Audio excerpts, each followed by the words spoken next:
For 3 Sundays in a row, we've been reading John chapter 6.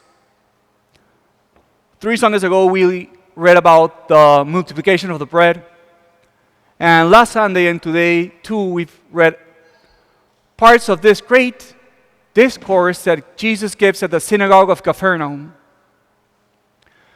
But today in this homily, I want us to put our attention on the first reading.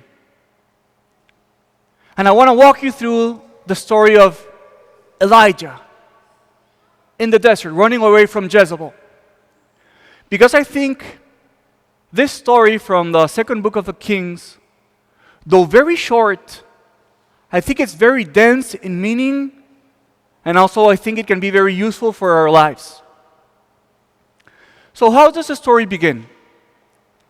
It says that Elijah walked for one day in the desert. What was he doing walking in the desert? He was running away from an evil woman called Jezebel. This woman was a witch. She was the wife of King Ahab. And you know why this woman was persecuting Elijah? Because Elijah had killed 400 prophets of Baal, the prophets that Jezebel had brought to Israel. So this woman was determined by all means to get rid of Elijah. And she had all the power and all the influence to get this done. So Elijah was alone in this world, running away from Jezebel. And this situation between Elijah and Jezebel makes me think about John the Baptist and Herodias. John the Baptist denouncing the sin, and this woman fixated on this man, looking for the first occasion to take his life. So Elijah, for a whole day, walks in the desert, and when the day is over, Elijah is exhausted. Not only physically exhausted, but I would say emotionally exhausted too, because he has no allies in this world. So he lays down and he prays to the Lord, and he does this strange praying of desperation. He says, Lord, I am not better than my fathers. Please take away my life. This is the point of desperation of Elijah. He would rather be dead. He's not going to take his own life because he respects that life is sacred.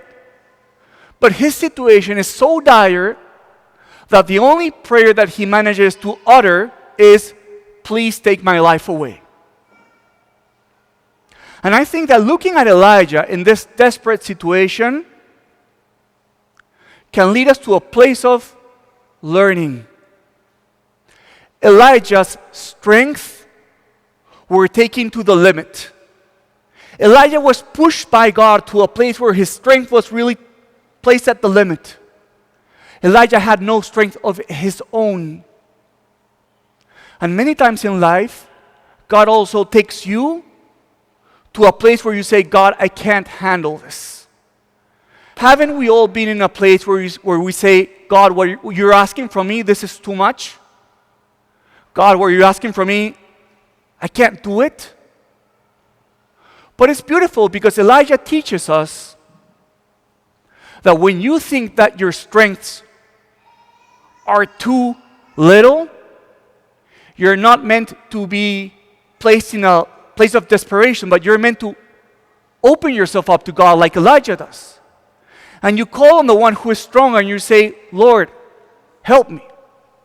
So I think that a first lesson that we could take home is, if God is pushing you to the limit of your strength, if you're facing a situation in your life where you're saying, I can't take this, do not be led to a place of desperation. But like Elijah, open yourself up to God to say, Lord, I need your strength because my strength is not enough.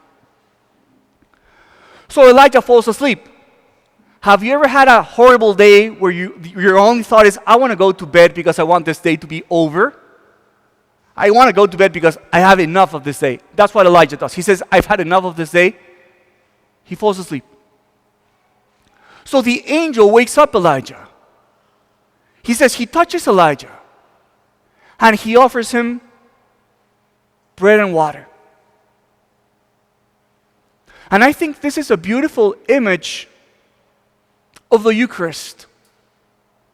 Because the bread and water that Elijah is offered is meant to give him strength, the strength that he has lost on his path. And this is an image of the Eucharist because when we come to the Eucharist on Sunday, sometimes we come with our strengths really diminished by the week.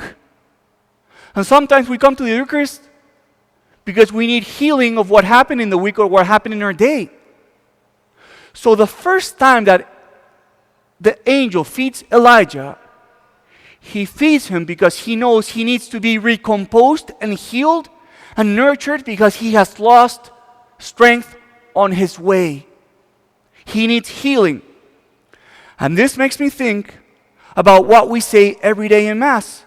We say, Lord, I am not worthy that you should enter my roof, but only say the word and my soul shall be healed. So when the angel feeds Elijah, we are being remembered that every time that we come to receive communion, we should bring before our Lord our lack of strength. We should bring before our Lord our injuries and say, Lord, heal me because I've been tired from the way. And I want to share briefly a story of a lady that I met in Peru. This lady, she had an addiction to gambling. And this lady did her gambling behind the backs of her husband and her daughter. And it was very hurting because that's what happens with addictions. We do our addictions behind the back of the people that care for us. So this lady, she struggled with the addiction of gambling for years. And she told me that she wanted to be healed from this addiction, and she tried everything. She did hypnosis therapy.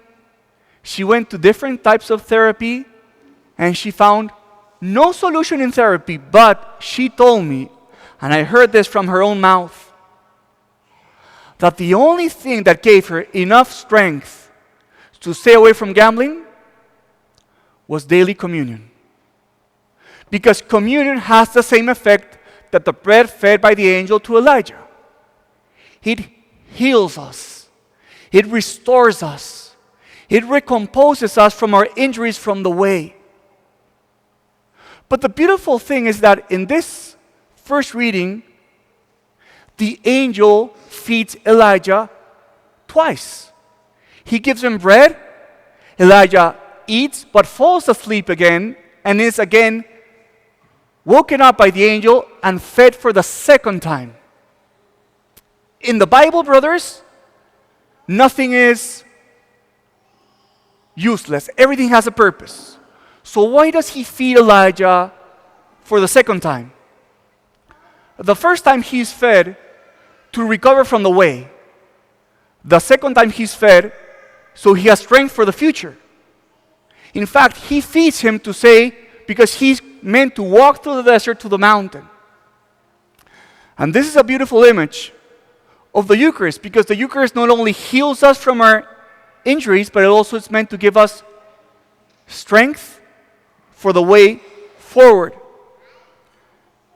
And I relate this with a video that I saw this week.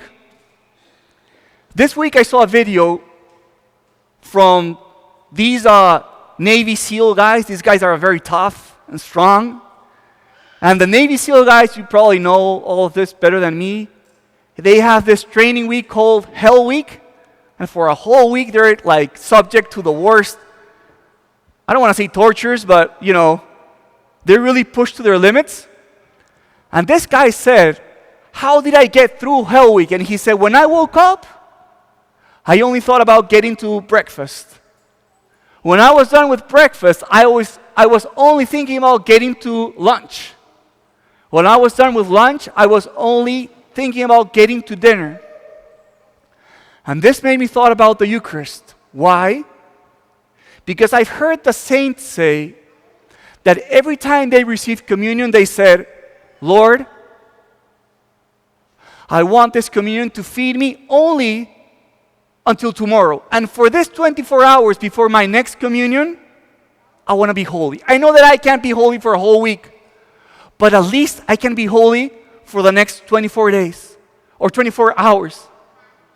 If you don't do communion every day, although this is highly recommendable, every time that you receive communion, we should all also say, Lord, please, this communion, that it give me strength for the next week, that this coming week I can be holy.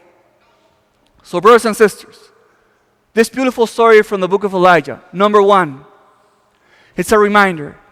If like Elijah, your strengths are being put to the test to the limit, like Elijah, open yourself up to God. Remember that when you have no strength, that's the occasion to open up your strength that comes from the high. Second, Elijah is fed twice. The first time, to heal from the way. So today when you receive communion, you come before the Lord and you say, Lord, bring me healing. Wherever you know you're injured, wherever you know you're hurting, you tell him, Lord, in the same way that you fed Elijah and you heal him from the way, please heal me from the way. But not only was he fed once, but twice. So when you receive communion, you can also say, Lord, give me the strength that until my next communion, I could really and truly love you, and I can serve you like Elijah, walking through the desert to the promised mountain.